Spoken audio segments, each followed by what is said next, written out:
We're going to delve into the understanding that all spiritual people throughout this world have always had. In India, they call it samsara, or in all Buddhism, samsara, the world, the illusion, the world, the material world. And it's always meant in the sense that it's negligible, that it's nothing to the believer, which is a believer isn't a religious faith, it's an experience.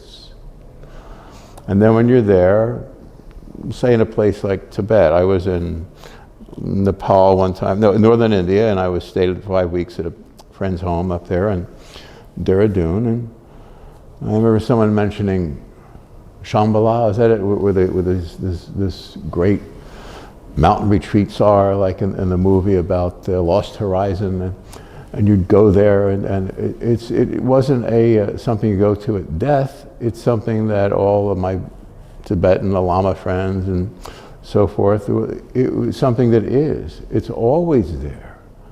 God simply is.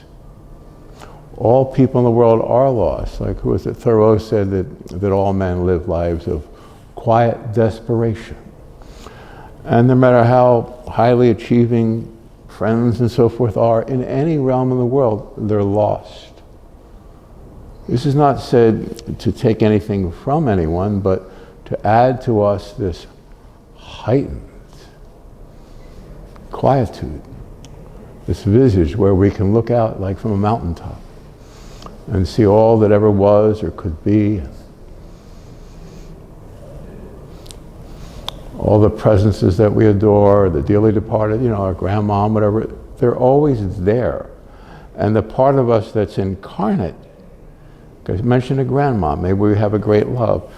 Once you have a mature understanding of love and you have a great ardor for that person, it becomes quiet.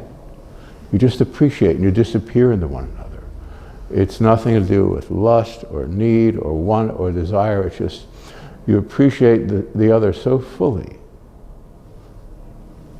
that you blend into eternity with one another, into God, into Godness. I hope all this works together to make a very clear point that last week I talked about the Buddhists up in the mountains where, when I grew up in school and they talked about idolatry, they they worship statues or something in the East, and it just hit me funny. And then when I wound up there a few years later, it was just Buddhism was a philosophy, not even a religion. It's just something quiet.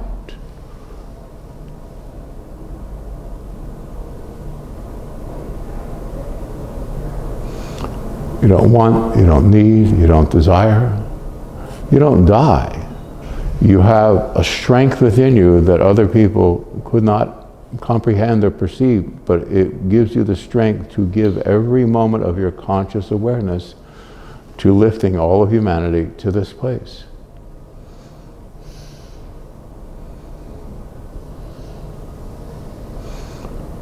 This place is, and it is God, and it is you, and it is all of us, who not just believe, but we simply know that God is. There are no questions, only answers. In this timeless quiet, you see forever. Every breath is divine. There's a niceness to it, a kindness, a truth. It's so remarkably interesting. I'm trying to add words to compel us to move more deeply into it, to show that it's not something wistful or wishful, it's something powerful and meaningful. That's why I added the word interesting, because people think, oh, what am I going to do now? And when you step into this place, you see wonders and have visions all day, and you deduce within yourself, you decide and you understand how to move this person, or that person, or all of humanity to this kindly, sweet place. It's like a little mountain retreat. Like I talked about my friends in northern India, it's just it's a place, Shambhala or Shangri-La. It's an actual consciousness. And they talk about it in the mountains of Tibet. You go up there and there's, in the valley, there's this lamasery and all the ancients live there. No, it's there, but in your consciousness. Does this make sense? So this point is being made to say that the assumptions people have about these words, about these thoughts or considerations of spirituality are not the reality. It's more than the word. It's something you become, something you are, something transcendent, inspiring, decent, human, kind, compassionate. And yet all those words extrapolate out somewhere artistically to more delicately, more beautifully, more finely into this great place, this great expanse in the heavens that the wise still call God. Our Father God, our friend God.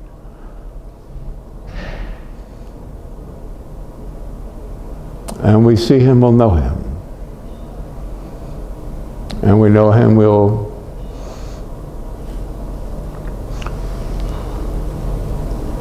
I guess there are no words, but we'll become what God is. God holds nothing back. Moving back to the original point, the word samsara, or the illusion, different words in Sanskrit, meaning that when you're in a transcendent state, the world doesn't exist. You see that it was a dream state, and it's gone. So if you have friends like my friend here, we can look at each other and we just see God. And it doesn't matter that she had the same visions as a little girl that I had as a little boy. It's like, we're not even here, and you can't explain to your family members that you're not really here. Shangri-La is your heart. Shangri-La is your soul. Shangri-La is your mind.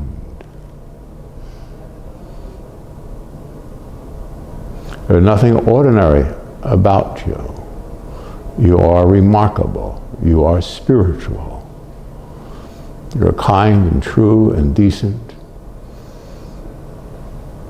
You have a kind of courage that only the mystic can understand. It's like a red-hot iron of faith that never leaves you go, that you never let go of. And so all the tragedies we have in life are nothing compared to the faith, which is transcendent faith, which is spiritual experience, which is God, which has traditionally been called enlightenment.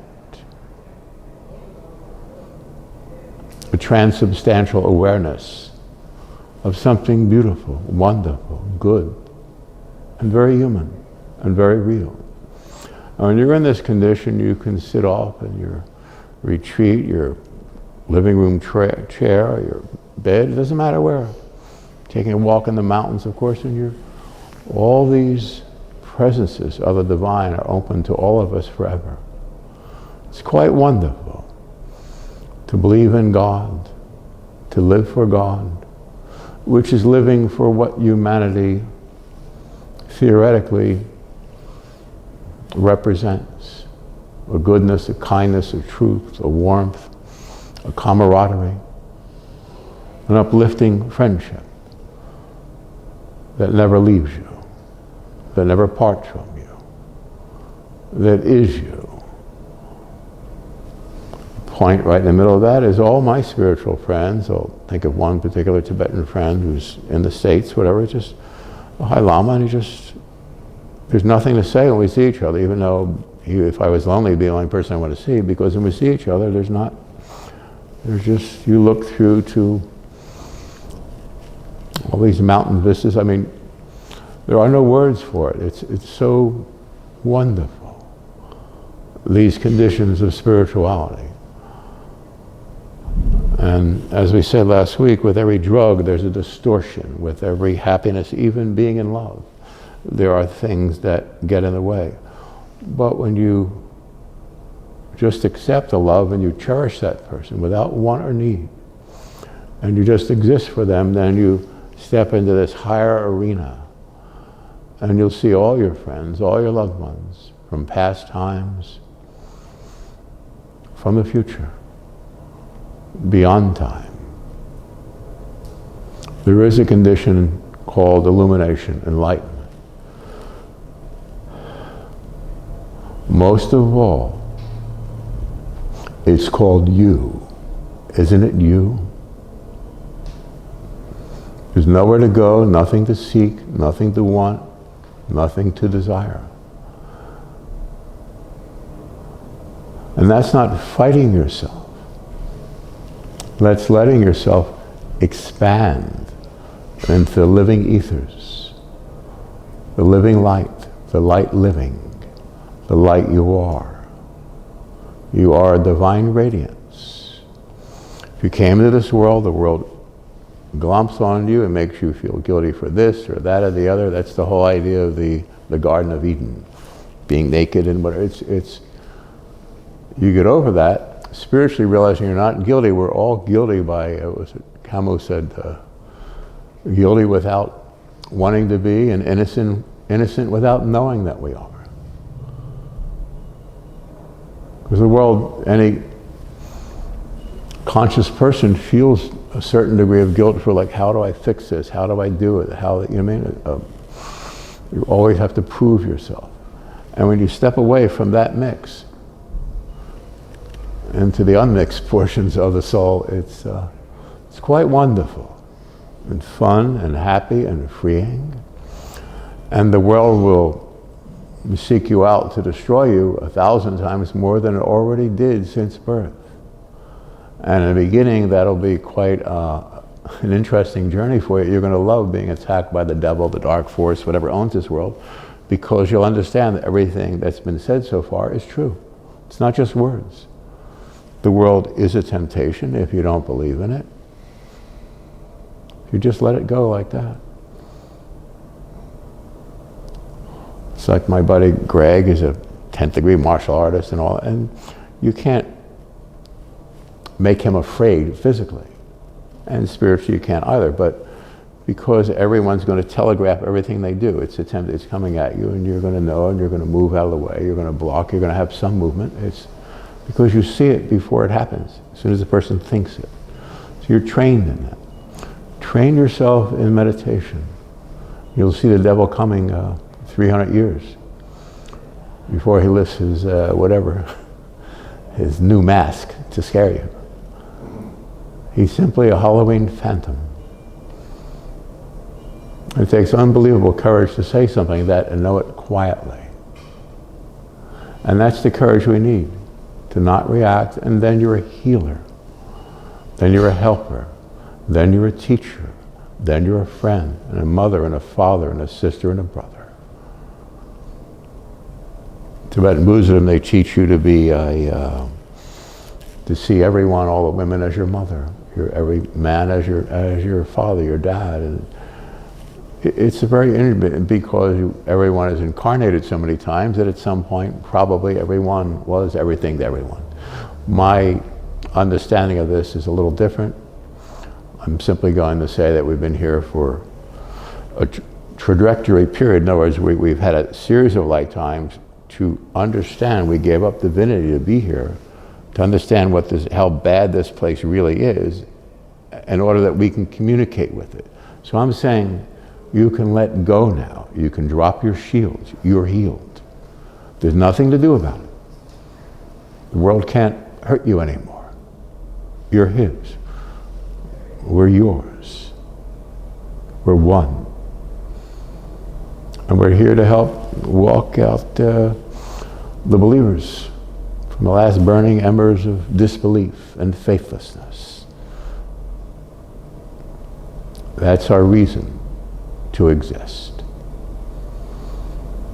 It's very subtle, it's very simple, and it's not subtle or simple to us who simply live this human experience called spirituality. take your place in the long line of succession of those who've given up what seems to be their place here on behalf of all, by not wanting anything from it. You're an open instrument to God. You were born that. You are that. That's your future. That's your history. The infinitesimal part of you that seemed to incarnate here to understand what's here so that you can be beaten down the brow for 30, 50, 60 years, and then, well, that's the part that will help you understand how to communicate with people that are lost in the same identical trap. Some people have it like a sub-personality in there. They don't know why they're fighting themselves or their life when they can, there's different parts. Everyone's different. And if we can get quiet on our own, then we can see how to help, to heal, to be with everyone in a very spectacularly spiritual, meaning very human way. You can put your hand on anyone that you love that's good from here on in, gently, and you'll feel divine peace, and you'll bring them peace. They got a little shoulder, you grab there, you grab here. You can fix anyone, anything. I'm in a gym all day, so I fix people. Boom, boom, boom, bodies, muscles, whatever, joints, and without thinking. It just comes to you. Teach yourself to heal. Teach yourself to care. Teach yourself to think. Do all of your own thinking. And that's when all this makes sense. With the idea of healing in mind, we simply know that God, the Father of lights, these terms are relevant because these are the emotions we'd have towards a parent, a relative, and they just transcend themselves in the sense of Father. It's a holy quiet and respect, and when you're there, you'll find God. And I know this is unbelievable, in the same quiet, humble sense, looking at you. Isn't that unimaginable? Isn't that wonderful? Isn't that worth everything? Point is, we don't have to be confused or hurried or indecent or think about being decent or proving ourselves or not proving ourselves. When we move into this awakened land, it's like walking a little hilltop through a valley, and like up here in California, I take walks in the summer and late summer. I have all these wildflowers, and wildflowers different than normal. You're in such awe. It's such a spectacular sight to see something just popped up and has all that life force in a little pretty little red or violet or purplish flower. It's very powerful. Standing all those winds and sun and all the cool of late night. Point being, you can withstand all the wiles of the devil. Meaning this projection of something other than God, any kind of pain at all, the most infinitesimal, any kind of confusion, it's projected by this thing. And so when you're quiet, you'll spend many hours, or days, or years alone because you're reflecting upon the whole thing that everyone is involved in.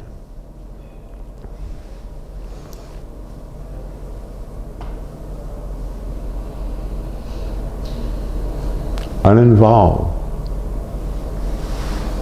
Let go. Relax. Feel your feet into the earth. Always. You'll see the Buddhist monks walking in circles, and they'll walk clockwise, and that's to close the energy up. If your gut feels a little whatever, then you'll feel the presence coming out of your hand. You go 1, 2, and you feel it in here, and you go about 6 or 7 times, or 13 times, whatever is right to you. And your stomach's just very quiet, or your head. And practice it with friends or people. That's one of 75,000 different ways of calming oneself. You can write lists and repeat things or acknowledge things that people say, listen to people quietly, and they'll feel free for the first time, because no one in this world actually ever listens to you, do they? And again, not about the baseball score, but about their real life experience. That's what friends are supposed to be for. That's what a marriage is supposed to be for. You're a battery to, help each other unplug from the world and protect one another on every level of consciousness. And that's why I'm saying earlier on today that you free yourself over time by cherishing love rather than wanting or needing it. And that's what a love relationship should be. Protect each other from the world. It's quite nice to have a friend that's involved with this higher order. Because you don't want to need, you just acknowledge to one another, yes, God exists and everything around us is trying to collapse in on us. And we just watch each other's back a little while, 10, 20 years, 50 years, and after this is over, we'll disappear back into the sunlit uplands of eternal God, the Father, your Father, my Father, our Father and our friend. Thank you. Always be aware of our breathing, and then not be aware of it. I don't actually practice these things because once you have, I'm saying this for all of us who are spiritual in the world, there are hundreds of millions. It just is. It's a fact of life. I don't need to sit and meditate or pray. I mean, I absolutely do. But it just is. It's an isness. It's just, you're born with it. And when you're 10, 20, 50 years old and you rediscover it, it's still you, but you realize the world has been inundating you in so many different ways to working against your fine senses, and so you deconstruct that. You let go of what the world's put on you, like it was the old ancient American thing where you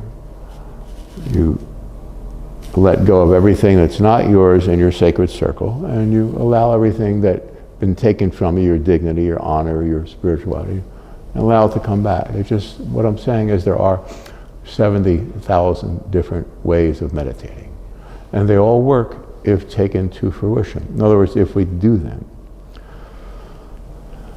And if you're spiritual, you don't really need to do them, but you do them in order to figure out different ways to present to those you love and care for, ways of handling their trauma. And the most innocent people in the world have been harmed more than any other. And you'll find them here and there, I certainly do, and just reach out with my heart and soul, and you won't find them on the airwaves or on whatever. They're not going to be in a show. You'll see them here and there. You'll recognize it in a family member or an old friend, and take care of that person as though your life depended on it. And it's not an urgency and need, it's just, you do it like that, you do it invisibly. Every time you give, no one should know it. It just is. Because you're giving what just is, which is something more subtle than all perception, which is the experience of the Godhead.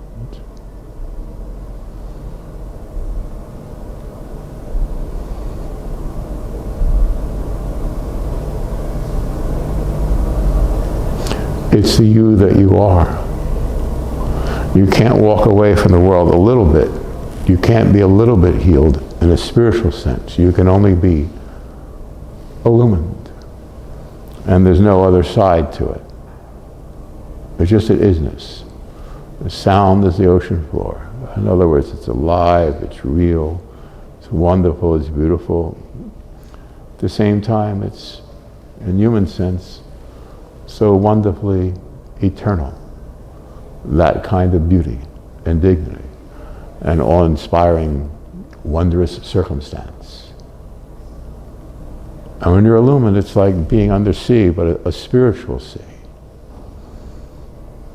And it's yours, and it's mine, and it's ours, and it's his.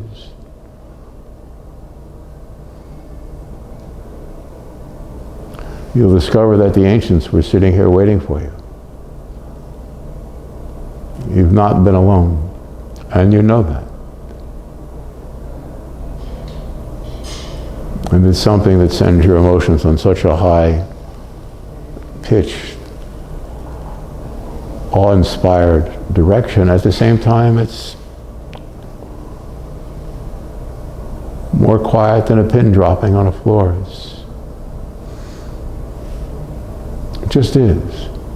And that's the gateway, the doorway to eternity, to your own soul. And remember, you came here of your own volition to understand what was here. And then when you perceive all of eternity, which you will with enlightenment, it's unimaginable,